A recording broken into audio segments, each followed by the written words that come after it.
কারো ক্যান্সার দেখে যদি এই দোয়াটা আপনি বিশ্বাসের সাথে পড়েন, জীবনে কোনোদিন ক্যান্সার রোগে আক্রান্ত হবেন না। অনেক সময় এমন হয়, হঠাৎ বিপদের সম্মুখীন হই আমরা, রেডি হয়ে বের হয়েছে অফিসে, হঠাৎ অ্যাক্সিডেন্টে পড়ে যাই, হঠাৎ পেটের ব্যথায় অজ্ঞান, এরকম হয় না? আপনাদের হয় না?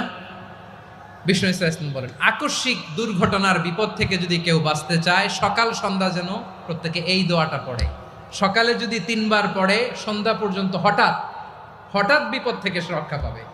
Two be protected from sudden calamity, sudden disaster, sudden calamity, হঠাৎ বিপদ, হঠাৎ ভয়ঙ্কর কোন আকস্মিক বিপদ থেকে আল্লাহ বাঁচায় দিবে। সকালে পড়লে সন্ধ্যা পর্যন্ত প্রোটেক্টেড, সন্ধ্যাবেলায় যদি 3 বার পরে সকাল পর্যন্ত প্রোটেক্টেড। সুবহানাল্লাহ পড়ে।